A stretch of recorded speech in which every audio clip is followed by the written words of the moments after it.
অনির্বাচিতদের নিয়ে সাংবিধানিক কাউন্সিল গঠনের বিপক্ষে বিএনপি, ভোটাধিকার রক্ষায় যে কোনো মূল্যে গণতন্ত্র প্রতিষ্ঠার আহ্বান তারেক রহমানের।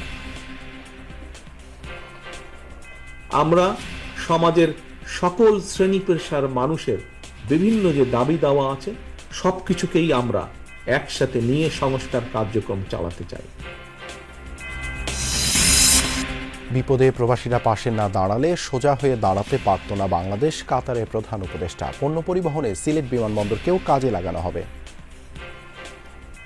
আমরা সিলেট বিমানবন্দরকে আরো এটাকে একেবারে ডেডিকেটেড করা হবে, যে মাল পরিবহনের বড় দায়িত্ব, তারপর প্যাসেঞ্জারের দায়িত্ব। কুয়েট ভিসি প্রভিসিকে অব্যাহতি প্রক্রিয়ায় আনন্দ মিছিল। সংঘাতের জন্য দায়ীদের বিচার না হলে ক্লাসে ফিরবেন না শিক্ষকরা। সুষ্ঠু তদন্ত ছাড়া চাপের মুখে ভাইস চ্যান্সেলর ও প্রো ভাইস চ্যান্সেলরের অব্যাহতি সিদ্ধান্তে মূলত ন্যায় বিচারের পরাজয় হয়েছে। শিক্ষার্থী পারভেজ হত্যা মামলার প্রধান আসামি মেহরাজ গ্রেপ্তার। আদালতে আসামি মাহাথিরের স্বীকারোক্তিমূলক জবানবন্দি। সহপাঠীদের বিক্ষোভ।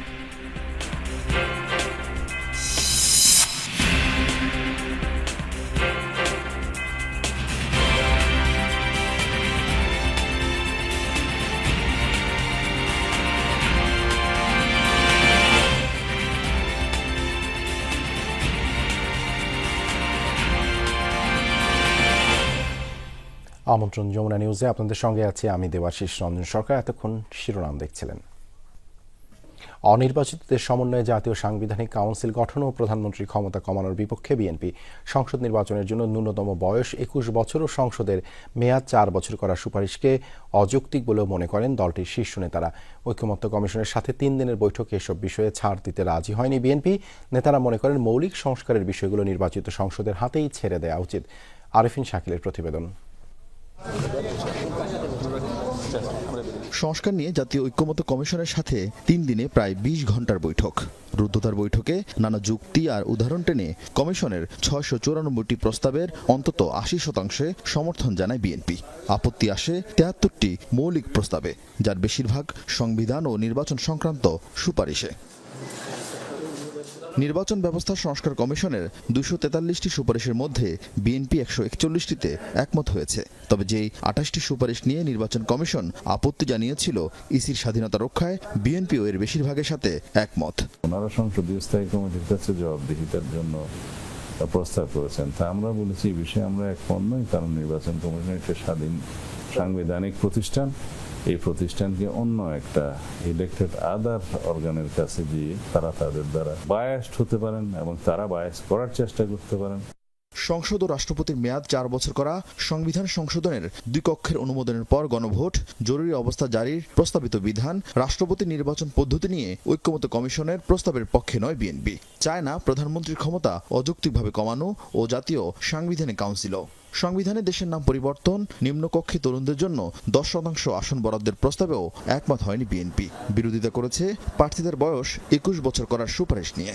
কিছু কিছু বিষয় সংস্কার কমিশন রিপোর্ট করেছে যেগুলো বাস্তবে এটা প্রয়োগ করার ক্ষেত্রে অনেক বেশি কঠিন হবে। Complete independence of the judiciary যদি আমরা এনশিওর করতে পারি, সেখানে আর কেউ স্বৈরাচারী হয়ে ওঠার মতো স্কোপ থাকবে না। শুধু প্রধানমন্ত্রীকে দুর্বল করলে, সংসদকে দুর্বল করলে রাষ্ট্র পরিচালনায় কি সঠিক হবে বলে মনে করেন? আমরা মনে করি না। আমরা চাচ্ছি এটা ব্যালেন্সড গভর্নমেন্ট সিস্টেম এবং রাষ্ট্র ব্যবস্থা। আপত্তি আর সমর্থনের পাশাপাশি কিছু বিষয়ে নতুন সুপারিশও দিয়েছে বিএনপি। নেতারা জানান, যেসব প্রস্তাব নিয়ে দলগুলোর মধ্যে মতভেদ আছে তা নির্বাচিত সংসদের উপর ছেড়ে দেওয়া উচিত। যেগুলো বিষয়ে জাতীয় ঐকমত্য সৃষ্টি হবে, ওগুলোর বিষয়ে তো চার্টার যে কোনো ফর্মে হওয়াই যায়। আর যেগুলো নীতিগত একমত হবে সেটার ব্যাপারে হওয়া যায়। ভিন্নমত বা অন্যান্য মন্তব্যের ক্ষেত্রে পরবর্তীতে সংসদে আরো বিস্তারিত আলাপ আলোচনা পরীক্ষা নিরীক্ষার মাধ্যমে করতে হবে। এই মুক্ত আকাশে যারা নাকি অ্যাক্টিভিস্ট আছে তারা নানান মধ্যে কথা বলছে, জনগণের কথা তো না, এটা তারা বলছে। এখন মিনিমাম যেগুলাতে অ্যাগ্রি হয় সেটার উপরে একটা চার্টার করে সই করে নির্বাচনে চলে যাওয়া যায়। এর জন্য তো বেশি সময় লাগে না, 1 মাসের মধ্যে করে দেওয়া যায়।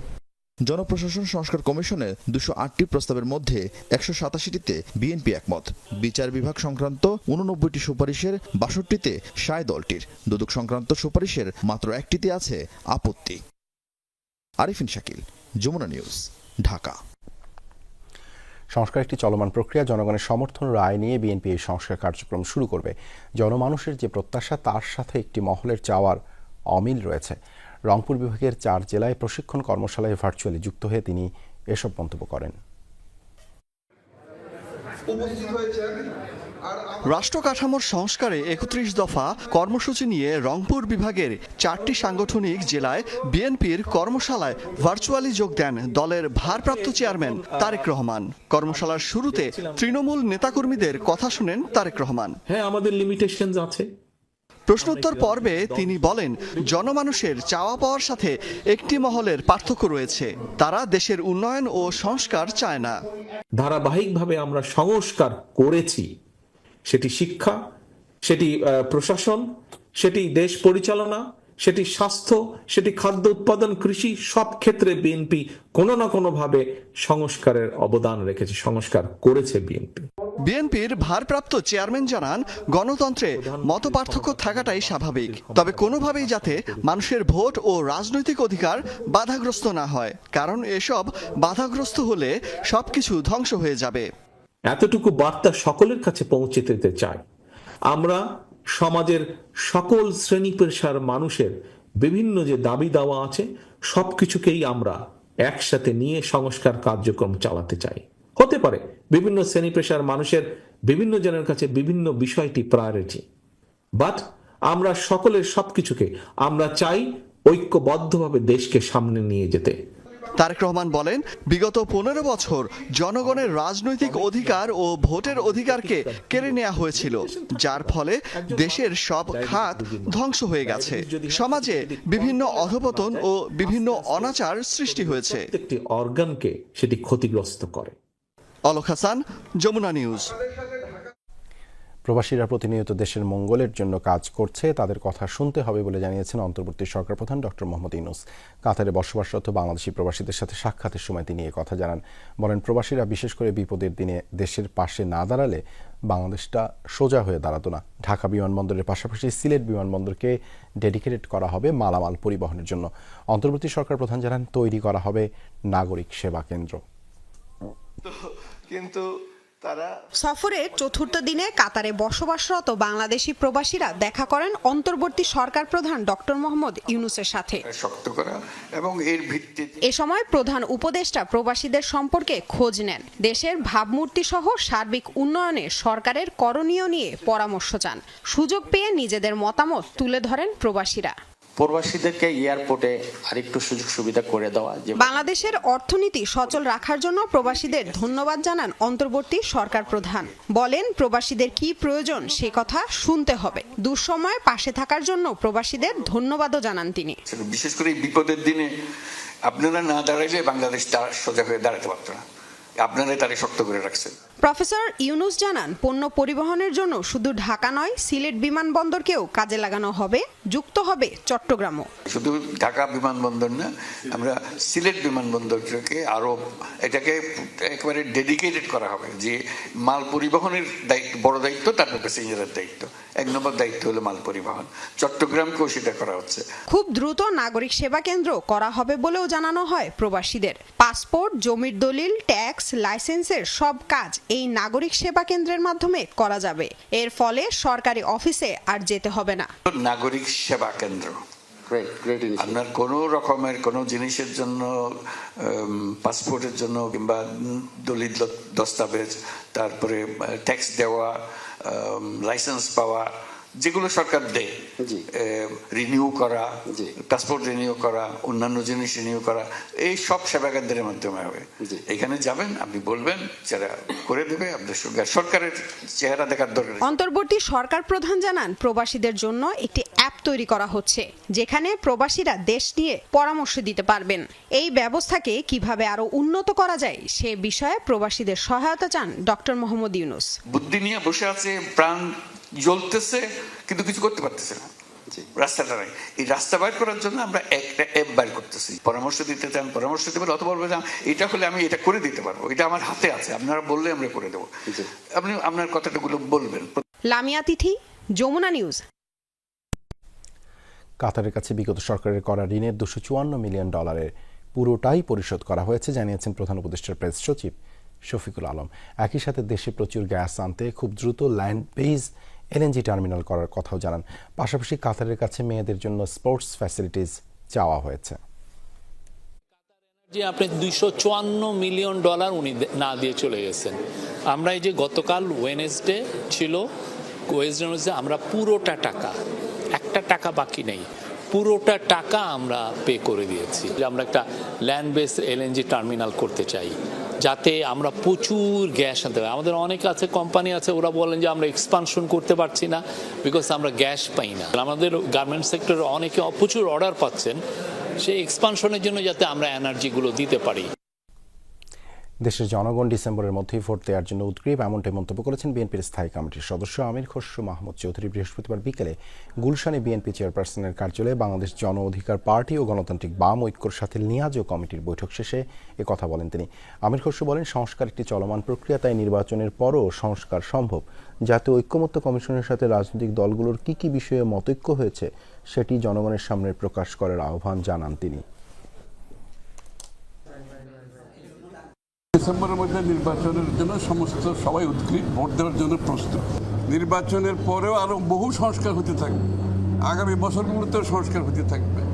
তারপরেও যেই বিষয়ে ঐক্যমত হয়েছে সংস্কারের বিষয়ে, সেটা জাতির সামনে প্রকাশ করলেই তো হয়ে যায়। জাতীয় ঐক্যমত্য কমিশনের উদ্দেশ্য হলো সবার সঙ্গে আলোচনা শেষে একটি জাতীয় সনদ তৈরি করা, যা সবার কাছে গ্রহণযোগ্য হবে। এর মাধ্যমে নির্মিত হবে আগামীর বাংলাদেশের রূপরেখা। বৃহস্পতিবার সকালে সংসদ ভবনের এলডি হলে আম জনতা পার্টির সাথে বৈঠক শুরুর আগে এসব কথা বলেন জাতীয় ঐক্যমত্য কমিশনের সহসভাপতি ডক্টর আলী রিয়াজ। তিনি আরও বলেন, 50 বছরের শাসন কাঠামোয় গণতন্ত্রের ঘাটতির কারণে স্বৈরতন্ত্র ও ফ্যাসিবাদী শাসন কায়েম হয়েছে। সবার আকাঙ্ক্ষা হলো গণতান্ত্রিক রাষ্ট্র প্রতিষ্ঠা, তা প্রতিষ্ঠিত হলে ফ্যাসিবাদ আর ফিরে আসতে পারবে না বলেও মনে করেন আলী রিয়াজ। বলেন, তখন গণতন্ত্রের জন্য আর কাউকে প্রাণও দিতে হবে না। ঐকমত্য কমিশনের লক্ষ্য হচ্ছে সকলের সঙ্গে আলোচনা করে এমন একটি জাতীয় সনদ তৈরি করা যা সকলের কাছে গ্রহণযোগ্য হবে, যার ভিত্তিতে ভবিষ্যতের বাংলাদেশের পথরেখা নির্মাণ করা যাবে। রাজনৈতিক বিষয়গুলো ঐক্যমত্য কমিশনের মাধ্যমে সমাধান করা হবে, এমনটাই জানিয়েছেন CEC-AM নাসির উদ্দিন। নির্বাচন সামনে রেখে আপাতত যে সংস্কারগুলো দ্রুত করা প্রয়োজন এবং কমিশনের ক্ষমতার মধ্যে আছে সেগুলো নিয়ে কাজ করছে ইসি। এদিকে সুষ্ঠু ও নিরপেক্ষ ভোট আয়োজনে বাংলাদেশের পাশে থাকার আশ্বাস দিলেন অস্ট্রেলিয়ান হাইকমিশনার। নির্বাচন কমিশনে বেলা 11টার দিকে CEC-AM নাসির উদ্দিনের সাথে সাক্ষাৎ করেন অস্ট্রেলিয়ার হাই কমিশনার সুজান রাইলি। ঘণ্টাখানেকের বৈঠক শেষে সাংবাদিকদের ব্রিফ করেন প্রধান নির্বাচন কমিশনার ও হাই কমিশনার। সুজান রাইলি বলেন, সুষ্ঠু ও নিরপেক্ষ ভোট আয়োজনে প্রয়োজনীয় সহযোগিতা করবে তার দেশ। বাংলাদেশ একটি সুষ্ঠু ও নিরপেক্ষ নির্বাচনের জন্য সংস্কারের মধ্য দিয়ে যাচ্ছে। বাংলাদেশের পাশে থেকে নির্বাচনে প্রয়োজনীয় সহায়তা করতে চাই আমরা। সিইসি বলেন, ভোটার তালিকা হালনাগাদ, সীমানা নির্বাচন, রাজনৈতিক দল নিবন্ধন সহ নির্বাচনের সামগ্রিক প্রস্তুতি তুলে ধরা হয়েছে আলোচনায়। ঐক্যমত্য কমিশন থেকে তো ওনারাই বলবে দিবেন যে কখন কিভাবে কি করবেন, এটা আমাদের হাতে নাই। যেগুলো আমাদের ক্ষমতার মধ্যে আছে, আমাদের ইলেকশনের আগে যেগুলো আমরা প্রয়োজনীয় মনে করছি বা করা সম্ভব মনে করছি, we are working on that. এক প্রশ্নের জবাবে সিইসি জানান, রাজনৈতিক বিষয়গুলো ঐক্যমত্য কমিশনের মাধ্যমেই সমাধান করা হবে। ইনভলভ আছে, এটা ওনারা করে আমাদের সিদ্ধান্ত আমরা তখন জানবো। এটা নিয়ে কি দেন, কি ধরনের দেন আমরা তো জানি না। লাভলি বিথি, যমুনা নিউজ, ঢাকা। কুয়েটের উপাচার্য মোহাম্মদ মাসুদ ও উপ উপাচার্য শেখ শরীফুল আলমের অব্যাহতি প্রক্রিয়ায় আনন্দ মিছিল উচ্ছ্বাস প্রকাশ করেছেন আন্দোলনকারীরা। তবে সুষ্ঠু তদন্ত ছাড়া অব্যাহতির বিরোধিতা করেছে শিক্ষক সমিতি। সংঘাতের জন্য দায়ীদের বিচার না হলে ক্লাসে ফিরবেন না বলেও জানিয়েছেন তারা।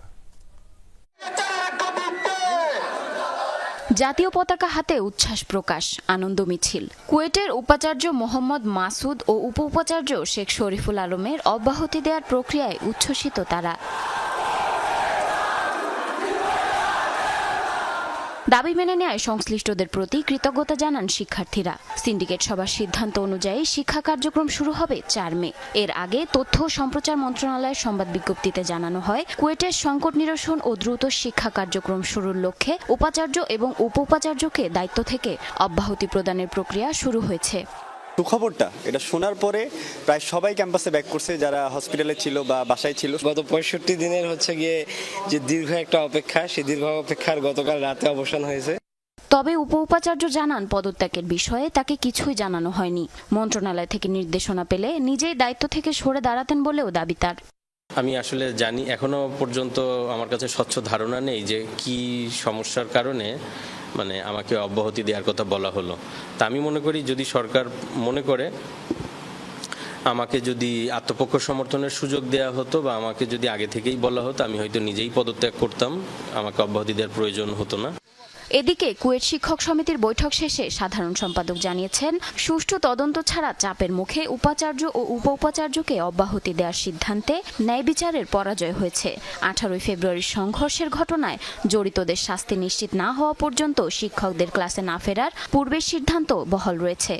সুষ্ঠু তদন্ত ছাড়া চাপের মুখে ভাইস চ্যান্সেলর ও প্রো ভাইস চ্যান্সেলরের অব্যাহতি সিদ্ধান্তে মূলত ন্যায় বিচারের পরাজয় হয়েছে। গৌরবান্বিত জুলাই গণঅভ্যুত্থানের দীর্ঘ 8 মাস পরেও যদি শিক্ষা প্রতিষ্ঠানে এহেন কার্যক্রম চলতে থাকে, তা শুধু বিশ্ববিদ্যালয় নয়, সমগ্র বাংলাদেশের রাষ্ট্রীয় শৃঙ্খলা ভেঙে ফেলতে পারে জানিয়ে শিক্ষক সমিতি উদ্বেগ প্রকাশ করছে। গত 18 ফেব্রুয়ারি কুয়েট শিক্ষার্থীদের সাথে বহিরাগতদের সংঘর্ষ হয়। এরপর আন্দোলনের মুখে বন্ধ ঘোষণা করা হয় শিক্ষা কার্যক্রম। পরে সংঘর্ষের ঘটনায় 37 শিক্ষার্থীকে সাময়িক বহিষ্কার করা হয়। শিক্ষা কার্যক্রম শুরু, সংঘর্ষের ঘটনায় প্রকৃত দোষীদের শাস্তি সহ বিভিন্ন দাবিতে আন্দোলনে নামেন শিক্ষার্থীরা। Zarin অর্নি, Jamuna news. Prime Asia বিশ্ববিদ্যালয়ের শিক্ষার্থী পারভেজ হত্যার দায় স্বীকার করে 164 ধারায় আদালতে জবানবন্দি দিয়েছে মামলার 3 নম্বর আসামি একই বিশ্ববিদ্যালয়ের ছাত্র মাহাতির হাসান। এর আগেই হত্যার দায় স্বীকার করে জবানবন্দি দেয় আরেক আসামি কামাল শেখ। ঢাকার মেট্রোপলিটন ম্যাজিস্ট্রেট মোহাম্মদ মিনহাজুর রহমানের আদালতে এই জবানবন্দি দেন আসামিরা। পরে আসামিদের কারাগারে পাঠানো হয়। প্রাইম এশিয়া বিশ্ববিদ্যালয়ের শিক্ষার্থী পারভেজ হত্যার ঘটনায় এখন পর্যন্ত 6 জনকে গ্রেপ্তার করা হয়েছে। তদন্ত সংস্থা জানিয়েছে, এদের মধ্যে 2 আসামি হত্যার দায় স্বীকার করে জবানবন্দি দিয়েছে আদালতে। গতকাল এই মামলার 3 নম্বর আসামি প্রাইম এশিয়া বিশ্ববিদ্যালয়ের শিক্ষার্থী মাহাতির হাসানকে চট্টগ্রাম থেকে গ্রেপ্তার করে পুলিশ। বৃহস্পতিবার দুপুরে তাকে ঢাকার সিএমএম আদালতে হাজির করেন তদন্ত কর্মকর্তা। এ সময় মাহাতির হত্যার দায় স্বীকার করে 164 ধারায় জবানবন্দি দিতে রাজি হলে তাকে মেট্রোপলিটন ম্যাজিস্ট্রেট মিনহাজুর রহমানের খাস কামরায় নেওয়া হয়। পরে তার জবানবন্দি রেকর্ড করেন মামলার তদন্ত কর্মকর্তা বনানী থানার পরিদর্শক AKM মাইন উদ্দিন। জবানবন্দি রেকর্ড শেষে মাহাতিরকে কারাগারে পাঠায় আদালত। এর আগে একই আদালতে হত্যার দায় স্বীকার করে জবানবন্দি দেন আরেক আসামি কামাল শেখ। এদিন দুপুরে পারভেজ হত্যায় জড়িতদের বিচারের দাবিতে সিএমএম কোর্ট চত্বরে বিক্ষোভ করে সহপাঠীরা। পারভেজ হত্যার দ্রুত বিচার দাবি করেন তারা। বলেন, পারভেজকে যারা প্রকাশ্যে কুপিয়ে হত্যা করেছে তাদের অনেকেই এখনো গ্রেপ্তার হয়নি। গ্রেপ্তারের পাশাপাশি অপরাধীদের কঠোর শাস্তির দাবি করেন তারা। আমরা পারভেজ হত্যার বিচার চাই, যে খুনিগুলো ছিল সেদেরকে সর্বোচ্চ শাস্তি, ফাঁসি, মৃত্যুদণ্ড চাই আমরা। এটি আমাদের প্রধান দাবি। সবাই শুধু আসামিদের ধরতেছে, মেইন কারিগর তো হচ্ছে ওই মেয়ে দুইটা। এই মেয়ে দুইটার কথা কেউ বলতেছে না, এই মেয়ে দুইটারে কেউ ধরতেছে না কেন? আবার দেখলাম কিছুদিন আগে ওপেন চ্যালেঞ্জ দিছে, তিনা নামের মেয়েটা না, ওপেন চ্যালেঞ্জ দিছে ফেসবুকে, ওরে নাকি কেউ ধরতে পারবে না বাংলাদেশে। ততক্ষণ না পর্যন্ত আমাদের এই পারভেজ হত্যাকারীর ফাঁসি নিশ্চিত না হচ্ছে, ততক্ষণ পর্যন্ত আমরা আইনি লড়াই লড়ে যাব। এই মামলার 1 নম্বর আসামি মেহেরাজকে গ্রেপ্তারের বিষয়ে সংবাদ সম্মেলন করেছে র্যাব 1-এর কার্যালয়ে। সংবাদ সম্মেলনে সংস্থাটি জানায়, প্রাথমিক জিজ্ঞাসাবাদে পারভেজ হত্যার সাথে সংশ্লিষ্টতার কথা স্বীকার করেছে মেহেরাজ। সে লোকেশন চেঞ্জ করে চলে যায় গাইবান্ধাতে, এবং আমাদের গাইবান্ধার যে র্যাপিড অ্যাকশন ব্যাটালিয়ন রয়েছে র্যাব 13, তাদের সহায়তায় এবং প্রযুক্তিগত সহায়তার মাধ্যমে আমরা গতকাল তাকে আটক করতে সমর্থ হই। বাকি যে সকল এজাহারনামীয় আসামি রয়েছে তাদেরকেও গ্রেপ্তার করার জন্য আমাদের অভিযান চলমান। ব্রিফিং শেষে মেহেরাজকে বনানী থানা পুলিশের কাছে হস্তান্তর করা হয়। আশিক মাহমুদ, যমুনা নিউজ, ঢাকা। 46তম BCS এ প্রশ্ন ফাঁসের বিষয়ে এখনও তদন্ত চলছে। পুরোপুরি বাতিল করার মতো পর্যাপ্ত কারণ পায়নি কমিশন, জানিয়েছেন পিএসসির চেয়ারম্যান মোবাশ্বের মোনেম। বলেন, সিআইডির তদন্তে যদি কেউ দোষী সাব্যস্ত হয় তখন সাথে সাথে ব্যবস্থা নেবে পিএসসি। এদিকে প্রশ্ন ফাঁসের সাথে জড়িতদের বহিষ্কার সহ 8 দফা দাবিতে অনশন বসেছে 5 বিসিএস চাকরি প্রার্থী। অবিলম্বে দাবি মেনে নিতে আহ্বান তাদের। ৪৬তম বিসিএসে প্রশ্ন ফাঁসের সাথে জড়িতদের বহিষ্কারের দাবিতে রাজু ভাস্করদের পাদদেশে অনশন কর্মসূচি পালন করছে 5 বিসিএস চাকরির প্রার্থী। রাজনৈতিক বিবেচনায় আর কাউকে নিয়োগ না দেওয়া, ভেরিফিকেশনের নামে হয়রানি বন্ধ সহ 8 দফা দাবি তাদের। ৪৬তম বিসিএসে প্রশ্ন ফাঁস হয়েছে, এটা স্পষ্ট, কিন্তু পিএসসি এটা স্বীকার করছে না। কিন্তু তারা বলছে হয়তো বা প্রশ্ন ফাঁস হয়েছে, এই ভেবে আমরা নতুন করে আরো 11,000 টিকিয়ে দিলাম। চিহ্নিত আওয়ামী লীগের দোসরকে নিয়োগ দেওয়া হয়েছিল সরকার থেকে, পরবর্তীতে তাদেরকে সেখান থেকে প্রত্যাহার করা হয়। সরকারের কারা এই 6 জনকে নিয়োগ দিয়েছে, আমরা তাদের মুখোশ উন্মোচন করতে চাই। এদিকে সংবাদ সম্মেলন করে পিএসসি চেয়ারম্যান জানিয়েছেন, প্রশ্ন ফাঁসের বিষয়ে তদন্ত করছে সিআইডি। পর্যাপ্ত কারণ না পাওয়ায় বাতিল করা হয়নি ৪৬তম বিসিএস এর ফল। পাশাপাশি বিজি প্রেস থেকে আর কোনো প্রশ্নপত্র ছাপানো হবে না বলেও জানান ডক্টর মুবাশ্বের। এখন এটা সিআইডি তদন্ত করছে। সিআইডি তদন্তে যদি দোষী বের করতে পারে সিআইডি, এবং তখন যেই মুহূর্তে তারা দোষী সাব্যস্ত হবে তৎক্ষণাৎ তাদের বিরুদ্ধে ব্যবস্থা নেওয়া হবে, তাদের চাকরি চ্যুতি হবে নিশ্চয়ই। বিজি প্রেসে বিসিএস এর প্রশ্ন ছাপাবো না, এর চাইতে যেটা ট্রাস্টওয়ার্দি সেরকম ছাপাখানা আমরা ছাপাবো। পিএসসি চেয়ারম্যান জানান, 1 থেকে 1.5 বছরের মধ্যে পরীক্ষার জট ছাড়াতে কাজ করছে কমিশন। সিলেবাস সংস্কারেও চলছে কাজ। তানফির সিদ্দিক, টিপু, যমুনা নিউজ, ঢাকা। ঋণের নতুন কিস্তি ছাড়ের আগে বাংলাদেশের অর্থনীতি নিয়ে আরও আলোচনা দরকার, কেননা রাজস্ব আদায় এখনও কাঙ্ক্ষিত নয়, এমন পর্যবেক্ষণ আন্তর্জাতিক মুদ্রা তহবিল IMF এর। বৃহস্পতিবার সন্ধ্যায় ওয়াশিংটনে রিজিওনাল আউটলুক প্রতিবেদন নিয়ে ব্রিফিং করে সংস্থাটি জানায়, মুদ্রা বিনিময় হার বাজার ভিত্তিক নয়। বাংলাদেশের মার্কিন শুল্ক নীতির কারণে অনিশ্চয়তায় ভুগছে এশিয়ার অর্থনীতি। নতুন বাজেট সামনে রেখে IMF এর চতুর্থ ও পঞ্চম কিস্তির অর্থ পেতে চায় বাংলাদেশ। এই অঙ্ক খুব একটা বড় না, তবে অন্যান্য বিদেশি সহযোগীদের সামনে ইমেজ রক্ষায় এই অর্থ আদায় জরুরি। যদিও সময় মতো কিস্তি ছাড় না হওয়া বার্তা দিচ্ছে, IMF এর সব শর্ত পূরণ করতে পারেনি বাংলাদেশ। বৃহস্পতিবার রিজিওনাল আউটলুক প্রতিবেদন প্রকাশকালেও এমন আভাস মিলল। IMF এর পরিচালক কৃষ্ণা শ্রীনিবাসনের স্পষ্ট বার্তা, বাংলাদেশের অর্থনীতিতে ইতিবাচক পরিবর্তন আছে, কিন্তু কর আদায় কাঙ্ক্ষিত নয়।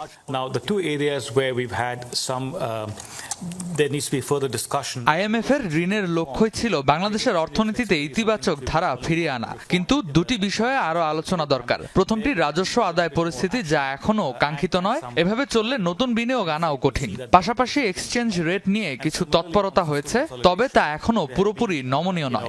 We've been trying to place emphasis on revenue mobilization. সাংবাদিকদের প্রশ্ন ছিল, নতুন মার্কিন শুল্ক নীতি আরোপ হলে বাংলাদেশ কিংবা তার প্রতিযোগীদের কে লাভবান হবে? জবাবে যেন কিছুটা সাবধানী IMF। There are no winners from trade war. বাণিজ্য যুদ্ধে কেউ জয়ী হয় না, এটি বিশ্ব অর্থনীতিকে সবসময় বিপদে ফেলে। IMF সবার জন্য সহজ বাণিজ্য আশা করে, কিন্তু মার্কিন শুল্ক নীতির কারণে যদি চীন বিপদে পড়ে, তাহলে অন্য সবার জন্যই নতুন সুযোগ আসবে। Open rules-based trading system which benefits.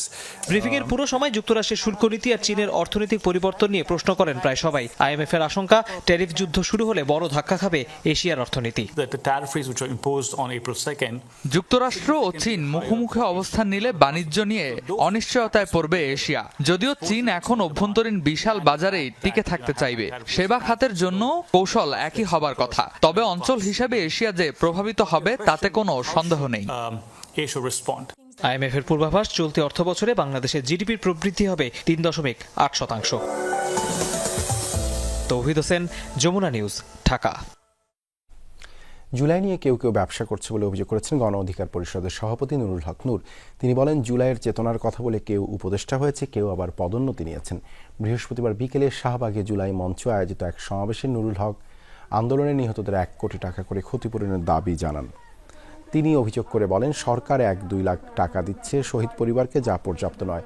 July ফাউন্ডেশনের সঙ্গে যারা আছে তারা রাজনীতি করছে, তাই আহতদের যারা তাদের দলের তাদের বেশি সাহায্য দিচ্ছে, আর অন্যরা বঞ্চিত হচ্ছে। এখন এই জুলাইকে নিয়েও কোন গোষ্ঠী একটা ব্যবসা করতে চাচ্ছে, চেতনার ব্যবসা। জুলাইকে তাদের রাজনীতির একটা হাতিয়ার বানাতে চাচ্ছে। আওয়ামী লীগের 15 থেকে 20% ভোট আছে, কাজে এই ভোট যদি আমরা ভাগাতে পারি, আওয়ামী লীগের কিছু নেতা আছে, তাদেরকে আমাদের দলে নিলে দল ভারী হবে, দল শক্তিশালী হবে। এই ইকুয়েশনে অনেকেই আওয়ামী লীগ নিষিদ্ধের বিষয়ে খুব বেশি জোরালো কথা বলছে না। অন্তর্বর্তীকালীন সরকার যদি সন্ত্রাসী দল থেকে আওয়ামী লীগকে পুনর্বাসিত করার চেষ্টা করে তা দেশের মানুষ মেনে নেবে না বলে মন্তব্য করেন বাংলাদেশ খেলাফতে মজলিসের আমির মামুনুল হক। বৃহস্পতিবার বিকেলে ফেনী শহরের কেন্দ্রীয় শহীদ মিনারে খেলাফত মজলিসের সমাবেশে কথা বলেন তিনি। সংস্কারের নামে কুরআন বিরোধী ইসলামের সাথে সাংঘর্ষিক কোনো সংস্কার বরদাস্ত করা হবে না বলে হুঁশিয়ারি দেন এই নেতা। দেশের স্বাধীন সার্বভৌমত্ব রক্ষায় ইসলামী ও দেশপ্রেমিক সকল রাজনৈতিক দলকে ঐক্যবদ্ধ হওয়ার আহ্বান জানান। এছাড়া গণহত্যার দায়ে আওয়ামী লীগকে সন্ত্রাসী দল হিসেবে নিষিদ্ধ ঘোষণার দাবিও তোলেন মামুনুল হক। সংবিধান সংস্কারের নামে বহুত্ববাদ নামক শিরকি মতবাদ বাংলাদেশে আমদানি করবার ষড়যন্ত্র আমরা বুকের রক্ত দিয়ে রুখে দেব। সাবেক রাষ্ট্রপতি জিয়াউর রহমানের লিজ দেয়া পুকুর নিয়ে ষড়যন্ত্র ও চাঁদা দাবির অভিযোগ উঠেছে দিনাজপুরে। বৃহস্পতিবার সকালে ফুলবাড়ী উপজেলায় মুক্তিযোদ্ধা সংসদ কার্যালয়ে এক মতবিনিময় সভায় অভিযোগ করে উপজেলা মুক্তিযোদ্ধা নিয়াজ কমিটি। তাদের অভিযোগ, 1978 সালে তৎকালীন প্রেসিডেন্ট জিয়াউর রহমান কানাহার পুকুরটি মুক্তিযোদ্ধা সংসদের নামে বন্দোবস্ত দেন। আইন মেনে 1981 সাল থেকে মুক্তিযোদ্ধারা পুকুরটি ভোগ করে আসছেন। সম্প্রতি কথিত সাংবাদিক মোহাম্মদ হারুনুর রশিদ চাঁদা দাবি করে এবং বিভিন্ন ধরনের হুমকি দিয়ে আসছে। এ ঘটনার সুষ্ঠু বিচার দাবি করেন তারা।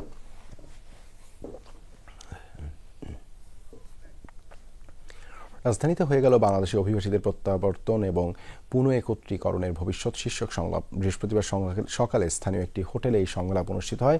অনুষ্ঠানে বিভিন্ন সরকারি কর্মকর্তা, উন্নয়ন অংশীদার, আন্তর্জাতিক সংস্থার প্রতিনিধিরা উপস্থিত ছিলেন। এছাড়া শিক্ষাবিদ, বেসরকারি খাতের অংশীদার, আর্থিক প্রতিষ্ঠান ও প্রশিক্ষণ প্রদানকারী প্রতিষ্ঠানের সদস্যরাও তাদের মতামত দেন। সংলাপে ভবিষ্যতে দেশের আর্থিক অবকাঠামোগত উন্নয়নের ব্যাপারে জোর দেওয়া হয়। এছাড়াও অনুষ্ঠানে বক্তারা অভিবাসীদের টেকসই উন্নয়নের জন্য বেশ কিছু পরামর্শ দেন। বলেন, অভিবাসীদের জ্ঞান ও দক্ষতার উন্নতির মাধ্যমে জনসম্পদে রূপান্তর করতে হবে। সংলাপে অভিবাসী ও তাদের পরিবারের সদস্যরা উপস্থিত ছিলেন এবং নিজেদের অভিজ্ঞতা জানান। সন্ত্রাসী হামলার জেরে ভারত নিয়ন্ত্রিত কাশ্মীরের পেহেলগাম পরিণত হয়েছে ভুতুরে নগরীতে। শাটডাউনের কারণে বন্ধ সব ব্যবসা প্রতিষ্ঠান। এরই মধ্যে ভ্রমণ সংক্ষিপ্ত করে বাড়ি ফিরে গেছেন শত শত পর্যটক। তল্লাশি আর হয়রানির ভয়ে বের হচ্ছেন না স্থানীয়রাও। ফলে জনমানবহীন হয়ে পড়েছে পেহেলগামের প্রায় সব সড়ক। কাশ্মীরের অন্যান্য এলাকার পর্যটকরাও আতঙ্কে বাড়ি ফিরে যাচ্ছেন। ভূস্বর্গ কাশ্মীরের জনপ্রিয় পর্যটন এলাকা পেহেলগামে এখন সুনসান নীরবতা। দুদিন আগেও পর্যটকদের পদচারণায় মুখর থাকা অঞ্চলটির সড়কগুলোতে মানুষের দেখা মেলাই কঠিন। পর্যটকদের ওপর ভয়াবহ সন্ত্রাসী হামলার জেরে এই পরিস্থিতি এখন পেহেলগামে। সন্ত্রাসী হামলার জেরে পেহেলগামে চলছে শাটডাউন। যে কোনো সময় আবারও হামলার আতঙ্কে স্থানীয় ব্যবসায়ীরা। বন্ধ স্থানীয় সব দোকানপাট ও হোটেলগুলো।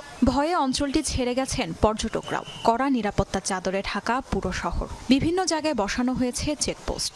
চলছে তল্লাশি অভিযান। নিরাপত্তা বাহিনীর তল্লাশি ও হয়রানির ভয়ে ঘর থেকে বের হচ্ছেন না স্থানীয়রাও। হামলায় প্রতিবেশী দেশ পাকিস্তানকেই দায়ী করছেন অঞ্চলটির স্থানীয় রাজনীতিবিদরা। সন্ত্রাসীদের বিরুদ্ধে কাশ্মীরের মুসলিম জনতাকে রুখে দাঁড়ানোর আহ্বান জানিয়েছেন তারা। গুলি করার আগে তাদের ধর্ম কি তা জিজ্ঞেস করা হয়েছে। ধর্মের প্রশ্নে সাফ বোঝাই যায় এই হামলা পাকিস্তানের চক্রান্ত ছাড়া আর কিছুই না। ধর্মের দোহাই দিয়ে ওরা মনুষ্যত্বে আঘাত করেছে। পর্যটকদের উপর এমন নজিরবিহীন হামলায় ক্ষোভে ফুঁসছে গোটা ভারত। হামলার নিন্দা জানিয়ে বিভিন্ন স্থানে চলছে বিক্ষোভ সমাবেশ। যারা এই কাজ করেছে তা মহাপাপ। হামলাকারীদের কাউকে ছাড় দেওয়া হবে না। আমরা বিচার করে ছাড়ব। পুরো দেশ ক্ষোভে ফুঁসছে এবং এর প্রতিশোধ দেখতে চায়। হামলাকারীদের খুঁজে বের করে গুলি করতে হবে। একমাত্র তখনই আমরা শান্তি পাবো। শুধু পেহেলগামেই নয়, সন্ত্রাসী হামলার প্রভাব পড়েছে কাশ্মীরের অন্যান্য এলাকাতেও। ভয়ে আর আতঙ্কে গোটা রাজ্যের বিভিন্ন এলাকা থেকেই বাড়ির পথ ধরেছেন পর্যটকরা।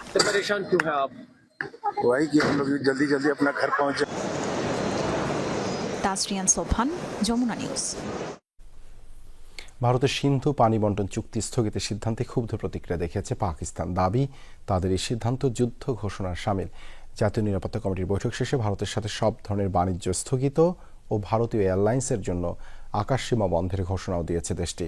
এছাড়া ভারতের সামরিক উপদেষ্টাদের অবাঞ্ছিত ঘোষণা ও সার্ক ভিসা বাতিল করেছে পাক সরকার। এর আগে পেহেলগামের ঘটনায় ইসলামাবাদকে দায়ী করে সিন্ধুর পানি বণ্টন চুক্তি স্থগিত, সামরিক উপদেষ্টাদের বহিষ্কার সহ পাকিস্তানের বিপক্ষে একগুচ্ছ পদক্ষেপ নেয় নয়াদিল্লি। ভারত নিয়ন্ত্রিত কাশ্মীরে ভয়াবহ সন্ত্রাসী হামলার জেরে পাকিস্তানকে দায়ী করার পর থেকেই নয়াদিল্লি ইসলামাবাদ সম্পর্কে উত্তেজনার পারদ তুঙ্গে। ভারতের বিরুদ্ধে একগুচ্ছ পদক্ষেপের ঘোষণা দিয়ে উত্তাপ আরও বাড়ালো পাকিস্তান। ভারতের নেয়া পদক্ষেপের বিরুদ্ধে পাল্টা জবাব দিতে প্রধানমন্ত্রী শাহবাজ শরীফের বাসভবনে অনুষ্ঠিত হয় জাতীয় নিরাপত্তা কমিটির জরুরি বৈঠক। প্রধানমন্ত্রীর নেতৃত্বে ম্যারাথন এ বৈঠকে অংশ নেন প্রতিরক্ষা মন্ত্রী সহ ৩ বাহিনীর প্রধান। বৈঠকে ভারতের সাথে সব ধরনের বাণিজ্য চুক্তি বন্ধের সিদ্ধান্ত নেয় পাক সরকার। এমনকি তৃতীয় কোনো দেশের মাধ্যমে হবে না 2 দেশের বাণিজ্য। বাতিল করা হয়েছে সিমলা চুক্তি, ওয়াঘা সীমান্ত বন্ধ ও ভারতীয়দের সার্ক ভিসা বাতিল করা হয়েছে। 48 ঘন্টার মধ্যে দেশটিতে অবস্থানরত শিখ তীর্থযাত্রী ছাড়া বাকি সব ভারতীয়কে পাকিস্তান ছাড়ার নির্দেশ দেওয়া হয়েছে। নয়াদিল্লির দূতাবাসের সব সামরিক সদস্যকে অবাঞ্ছিত ঘোষণাও করেছে ইসলামাবাদ। এখন থেকে ভারতীয় কোনো বিমান প্রবেশ করতে পারবে না পাকিস্তানের আকাশ সীমায়। এছাড়া সিন্ধু পানি বণ্টন চুক্তি স্থগিতের সিদ্ধান্ত প্রত্যাখ্যান করেছে পাক সরকার। দাবি, ভারতের এই চুক্তি স্থগিতের সিদ্ধান্ত যুদ্ধ ঘোষণার শামিল। এর আগে অনির্দিষ্টকালের জন্য 1960 সালে সিন্ধু পানি চুক্তি স্থগিত করে ভারত। বন্ধ করা হয় গুরুত্বপূর্ণ আটারি ওয়াঘা সীমান্ত। পাকিস্তানিদের জন্য বাতিল করা হয় সার্ক ভিসা। এই ভিসায় যারা এখন অবস্থান করছেন তাদের 48 ঘন্টার মধ্যে ভারত ছাড়ার নির্দেশও দেওয়া হয়। এছাড়া নয়াদিল্লির হাই কমিশনে অবাঞ্ছিত করা হয়েছে পাকিস্তানের সামরিক উপদেষ্টাদের। Cabinet Committee on Security met this evening. Cabinet committee on security মাননীয় প্রধানমন্ত্রীর সভাপতিত্বে বৈঠক করেছে। সন্ত্রাসী হামলার ভয়াবহতা বিবেচনা করে সিসিএস কিছু পদক্ষেপের সিদ্ধান্ত নিয়েছে। 1960 সালের সিন্ধু পানি বণ্টন চুক্তি অনির্দিষ্টকালের জন্য স্থগিত থাকবে। আটারি চেকপোস্ট বন্ধ থাকবে। সার্ক ভিসার আওতায় পাকিস্তানি নাগরিকরা ভারতে প্রবেশ করতে পারবে না। ভারত নিয়ন্ত্রিত কাশ্মীরের পেহেলগামে সন্ত্রাসী হামলাকে 2019 সালের পর থেকে এখন পর্যন্ত সবচেয়ে বড় হামলা হিসেবে আখ্যা দেয়া হচ্ছে। এ অবস্থায় পাকিস্তানের বিরুদ্ধে ভারতের সামরিক পদক্ষেপের শঙ্কা বাড়ছে। তাসরিয়ান সোবহান, যমুনা নিউজ। পেহেলগামে সন্ত্রাসী হামলাকে কেন্দ্র করে আবারও সামরিক উত্তেজনা দেখা দিয়েছে চির ও বৈরী ভারত পাকিস্তানের মধ্যে। হিসেব নিকেশ শুরু হয়েছে 2 দেশের সামরিক শক্তি নিয়ে। কোন দেশ কোন শক্তিতে এগিয়ে বা একেবারে পিছিয়ে তা নিয়ে চলছে চুলচেরা বিশ্লেষণ। পরিসংখ্যান বলছে সেনা, বিমান ও নৌ শক্তিতে ভারত ঢের এগিয়ে, তবে 2 দেশেরই পরমাণুর সমান সক্ষমতা রয়েছে। আলাদা দেশ হিসেবে আত্মপ্রকাশের পর থেকেই একে অপরের সাথে পাল্লা দিয়ে সামরিক সক্ষমতা বাড়ায় ভারত ও পাকিস্তান। দুর্বল অর্থনীতি আর অভ্যন্তরীণ অস্থিরতায় কয়েক দশকে প্রতিবেশীর তুলনায় অনেকটাই পিছিয়ে পড়ে পাকিস্তান। গ্লোবাল ফায়ার পাওয়ার র্যাঙ্কিংয়ে বিশ্বের 4র্থ সামরিক শক্তিশালী দেশ ভারত। এ তালিকায় পাকিস্তানের অবস্থান 12। ভারতের যেখানে সামরিক সদস্য 14.5 লাখের বেশি, অন্যদিকে পাকিস্তানের সংখ্যা 6.5 লাখ। বহরের আকার বিবেচনায় বিমান বাহিনীতে অনেক এগিয়ে ভারত। দেশটির বিভিন্ন ধরনের সামরিক বিমান আছে 2000-এর বেশি। রাফাল, মিগ, মিরেজ এবং সুখোয়ের মতো অত্যাধুনিক সব ফাইটার জেট করেছে দেশটির আকাশ প্রতিরক্ষাকে শক্তিশালী। অন্যদিকে পাকিস্তানে রয়েছে F-16, মিরেজ এবং জেফ থান্ডারের মতো ফাইটার জেট। নৌবহরে অবশ্য ভারতের ধারে কাছেও নেই পাকরা। 2টি বিমানবাহী রণতরী আর 18টি সাবমেরিন নিয়ে বিশ্বের অন্যতম নৌপরাশক্তি ভারত। আছে ফ্রিগেট, ডেস্ট্রয়ার সহ প্রায় 300টি সামরিক জাহাজ। পাকিস্তানের নৌবাহিনীতে রণতরী নেই একটিও, সাবমেরিন মাত্র 8টি। সব মিলিয়ে দেশটির সমরভাণ্ডারে সামরিক জাহাজ 121টি। আর্টিলারি এবং আর্মার ডিভিশনেও এগিয়ে ভারত। দেশটিতে ট্যাঙ্ক 4000-এর বেশি। অন্যদিকে পাকিস্তানে আছে 2600। ভারতে এপিসির সংখ্যা যেখানে প্রায় 1.5 লাখ, পাকিস্তানে সেখানে 17,000-এর কিছু বেশি। তবে পরমাণু অস্ত্রের সক্ষমতায় ভারতের সমান শক্তি পাকিস্তানেরও। ভারতের সমরভাণ্ডারে যেখানে রয়েছে 172টি পরমাণু অস্ত্র, সেখানে পাকিস্তানে রয়েছে 170টি। আর এসব কারণে ভারতের সামরিক ব্যয়ের পরিমাণও বিশাল। দেশটিতে যেখানে সামরিক ব্যয় $75 বিলিয়ন, সেখানে পাকিস্তানে মাত্র 7.5 বিলিয়ন। মীর মুশফিকা হাসান, যমুনা নিউজ। বিয়ের 1 সপ্তাহের মাথায় চোখের সামনে প্রাণ হারিয়েছেন স্বামী। মধুচন্দ্রিমা এক দুঃসহ স্মৃতি হয়ে থাকবে ভারতের হরিয়ানার বাসিন্দা হিমাংশীর জীবনে। ভূস্বর্গ হিসেবে খ্যাত জম্মু কাশ্মীরে গিয়ে ভয়াবহ বন্দুক হামলার শিকার হন তারা। নিহত হন স্বামী ভারতীয় নৌবাহিনীর সদস্য লেফটেন্যান্ট বিনয় নারওয়াল। নিথর দেহের পাশে স্ত্রীর নির্বাক হয়ে বসে থাকার দৃশ্য কাঁদিয়েছে কোটি মানুষকে।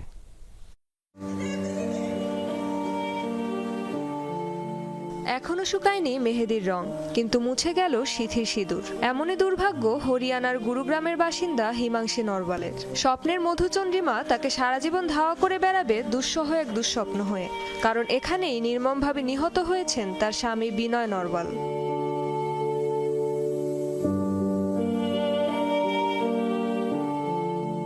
মঙ্গলবার থেকে সামাজিক মাধ্যমে ঘুরছে একটি ছবি। স্বামীর মরদেহের পাশে নিঃশব্দে বসে আছেন হিমাংশী। এবার সামনে এসেছে আরেকটি ভিডিও, যেখানে কফিনের সামনে কান্নায় ভেঙে পড়তে দেখা যায় তাকে। স্যালুট দিয়ে প্রিয় মানুষটিকে শেষ বিদায় জানান তিনি।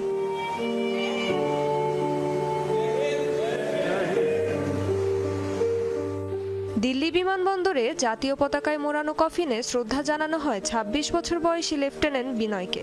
মাত্র ২ বছর আগে তিনি যোগ দেন ভারতীয় নৌবাহিনীতে। কয়েক মাস আগে পদোন্নতি পেয়ে হন লেফটেন্যান্ট। মাত্র ৭ দিন আগে ১৬ এপ্রিল জাঁকজমক আয়োজনে বিয়ে হয় বিনয় ও হিমাংশীর। মধুচন্দ্রিমায় সুইজারল্যান্ড যাওয়ার পরিকল্পনা ছিল এ দম্পতির, কিন্তু ভিসা জটিলতায় বদলাতে হয় তাদের এ পরিকল্পনা। ঠিক করেন ভালোবাসার মানুষের সাথে ঘুরে আসবেন পৃথিবীর স্বর্গখ্যাত জম্মু ও কাশ্মীর। কিন্তু মঙ্গলবার ঘোরাঘুরির এক পর্যায়ে তারা যখন ভেলপুরি খাচ্ছিলেন, ঠিক তখনই শুরু হয় বন্দুক হামলা। গুলি লাগে বিনয়ের মাথায়, এতে প্রাণ হারান তিনি। এ হামলায় বিনয় ছাড়াও প্রাণ হারান আরও ২৫ জন। রেজওয়ানা সায়মা, যমুনা নিউজ। পাকিস্তানের সঙ্গে ভবিষ্যতেও আর দ্বিপাক্ষিক সিরিজ খেলবে না ভারত। কাশ্মীরে সন্ত্রাসী হামলার পর এমন ঘোষণা দিলেন বিসিসিআই সহ সভাপতি রাজীব শুক্লা। দীর্ঘ ১৭ বছর ধরে পাকিস্তানের মাটিতে ক্রিকেট খেলতে যায় না ভারত। অন্যদিকে ২০২৩ সালে সবশেষ ওয়ানডে বিশ্বকাপ খেলতে ভারত গিয়েছিল পাকিস্তান। বিশ্বকাপ থেকে শুরু করে এশিয়া কাপ, ছেলেদের চ্যাম্পিয়ন্স ট্রফি কিংবা মেয়েদের আইসিসি টুর্নামেন্ট, আয়োজক যদি হয় ভারত কিংবা পাকিস্তান, তবেই জল ঘোলা শুরু সেই আসর নিয়ে। ভারত যায় না পাকিস্তানের মাটিতে, পাকিস্তানও বসে থাকে গোঁ ধরে। দুই দেশের কাঁটাতারের মাঝে মিধে যায় ক্রিকেট। অন্য দেশগুলো যেখানে শুধুই দর্শক। ২০১২-১৩ সালে সীমিত ওভারের সিরিজ খেলতে ভারতে এসেছিল পাকিস্তান ক্রিকেট দল। সেটাই ছিল দুই দেশের শেষ দ্বিপাক্ষিক সিরিজ। আর ভারত সবশেষ পাকিস্তান সফর করেছিল ২০০৮ সালে। বর্তমানে দুই দলের মুখোমুখি লড়াই শুধুই বৈশ্বিক মঞ্চে। ২০২৩ সালের ওয়ানডে বিশ্বকাপে ভারতে খেলতে এসেছিল পাকিস্তান, যদিও ২০২৫ সালের চ্যাম্পিয়ন্স ট্রফিতে পাকিস্তানে যায়নি ভারত। মঙ্গলবার কাশ্মীরের পাহাড় ঘেরা উপত্যকা পেহেলগামে মর্মান্তিক হামলায় অন্তত ২৬ জন নিহত এবং বহু মানুষ আহত হন। অজ্ঞাত বন্দুকধারীরা পর্যটকদের উপর গুলি চালায় বলে জানা যায়। ২০১৯ সালের পর কাশ্মীরে সবচেয়ে প্রাণঘাতী সন্ত্রাসী হামলার ঘটনা এটি। এই হামলার পর এবার নতুন করে পাকিস্তানের বিপক্ষে দ্বিপাক্ষিক সিরিজ না খেলার ঘোষণা দিয়েছেন ভারতীয় ক্রিকেট বোর্ডের সহ সভাপতি রাজীব শুক্লা।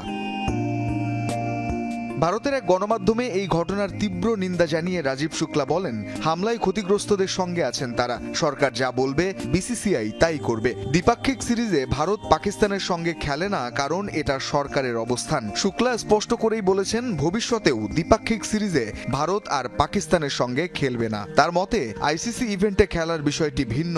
রাজীব শুক্লার দাবি, আইসিসিও জানে কি ঘটছে, তারাও বিষয়টি দেখছে। Ranjan Shanto, Jamuna sport. Pabna easy bike motorcycle সংঘর্ষে 2 এসএসসি পরীক্ষার্থী নিহত হয়েছে। বৃহস্পতিবার সন্ধ্যায় বেড়া উপজেলার কাশীনাথপুর কাজিরহাট সড়কের লালেন মোড় এলাকায় এই দুর্ঘটনা ঘটে। পুলিশ জানায়, মোটরসাইকেল নিয়ে কাশীনাথপুর থেকে আমিনপুরের দিকে যাচ্ছিল আসাদ ও জুবায়ের।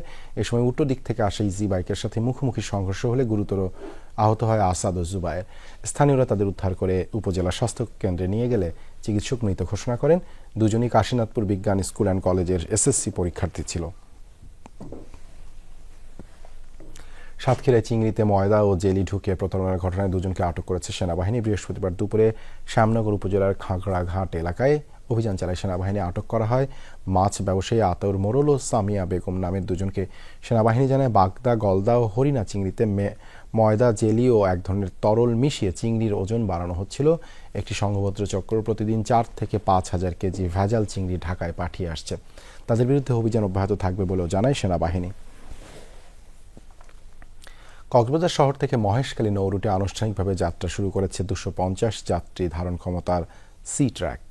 বৃহস্পতিবার সকালে শহরের নুনিয়ারছড়া BWTA জেটি ঘাটে এটির উদ্বোধন করেন নৌ পরিবহন মন্ত্রণালয়ের উপদেষ্টা ব্রিগেডিয়ার জেনারেল অবসরপ্রাপ্ত শেখাওয়াত হোসেন। উদ্বোধনের পর সেখান থেকে সি ট্র্যাকে মহেশখালী জেটি ঘাট পরিদর্শন নিয়ে যান তিনি। এর আগে স্থানীয়দের দীর্ঘদিনের দাবির প্রেক্ষিতে 18 এপ্রিল পরীক্ষামূলকভাবে যাত্রা শুরু করে সি ট্র্যাক। এরপর থেকেই ভাড়া সাধারণ মানুষের সাধ্যের মধ্যে রাখার দাবি জানিয়ে আসছে স্থানীয়রা। সি ট্র্যাক দিনে 3 বার যাওয়া আসা করবে। ভাড়া নির্ধারণ করা হয়েছে 35 টাকা।